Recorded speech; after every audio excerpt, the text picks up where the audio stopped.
région Rhône-Alpes, sur les hauteurs de Vallon-Pont d'Arc, voici la caverne du Pont d'Arc, le monument que vous avez classé 14e.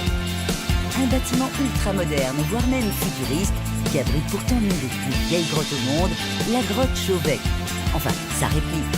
L'original est aujourd'hui gardée secrète, même si certains ont eu la chance de la visiter.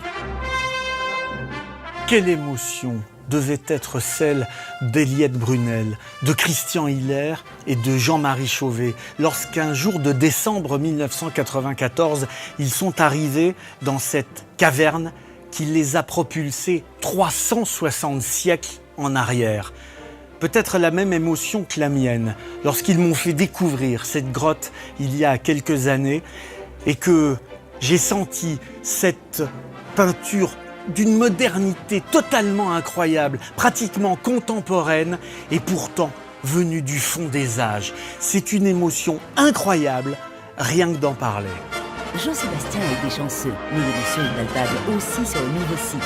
Avec Valérie, préhistorienne, c'est parti pour un étonnant voyage à travers le temps. Là, nous pénétrons dans la caverne, un paysage souterrain plus vrai que nature. On observe les beautés géologiques et aussi l'art que nous a laissé ces artistes de l'Aurignacien. L'Aurignacien, c'est le nom donné aux hommes préhistoriques qui ont fréquenté la grotte il y a 36 000 ans, soit près de 20 000 ans avant ceux de Lascaux. Les hommes des cavernes. Sur les parois, ils ont laissé plus de 400 représentations figuratives. Un chef-d'œuvre colossal, le plus ancien de l'histoire de l'humanité. On a ici ces deux bords de rochers, là. Gilles est l'un des artistes à avoir travaillé à la reproduction de ses œuvres. Ce matin, avant l'ouverture, les guides profitent de sa présence pour le questionner.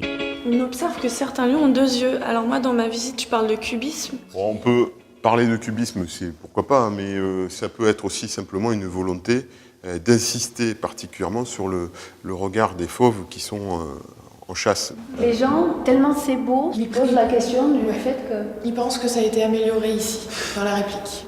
Ouais. Si je pouvais être là quand ils disent ça. Une copie plus belle que l'original? Gilles préfère en rire.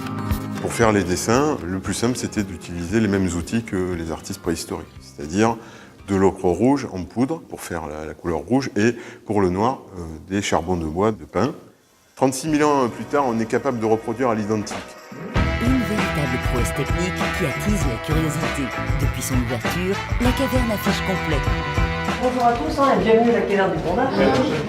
Alors, on sait que parmi toutes les espèces de rhinocéros, ceux qui ont des grandes cornes correspondent plus souvent à des femelles, et ceux qui en ont des petites sont plus souvent des mâles. Maintenant que les visites battent leur plein, quittons la grotte grandeur nature pour la grotte atelier miniature, celle réservée aux plus jeunes. Qu'est-ce qu'on va dessiner sur la paroi, les enfants? Des animaux. Mais pas n'importe comment, à la manière des Aurignaciens, s'il vous plaît. Enfin, c'est difficile de savoir la dose d'encre qu'on doit mettre et après de faire les formes sur la paroi. Ils étaient forts à l'époque. Forts, mais aussi ingénieux. Ils avaient par exemple trouvé un moyen de laisser leur empreinte sur les parois, des signes qu'on appelle des mains positives. Il y en a un qui la met là et l'autre ici. Ouais. Ils étaient capables aussi de faire des mains négatives, c'est-à-dire de mettre le colorant, la poudre d'ocre dans la bouche, de saliver pour que ça fasse du liant et de pulvériser autour. Pas de doute, Valérie a la main avec les enfants. Mais qu'en est-il des plus grands? À la sortie de leur visite, elle part recueillir leurs réactions à chaud. Franchement, voilà, ceux qui sont rentrés, les spéléos, qui ont vu ça, mais c'est le moment de leur vie. Oui. Enfin, voilà, la larme à l'œil un peu. On s'y croit vraiment. Nous, ça nous rassure puisque on voit que ce qui est très fort quand on visite l'original, on arrive à le transmettre à travers les visites de la caverne. C'est trop court. C'est toujours trop court, les bons moments. Des bons moments, vous en aurez aussi si vous vous rendez dans les pays de la Loire.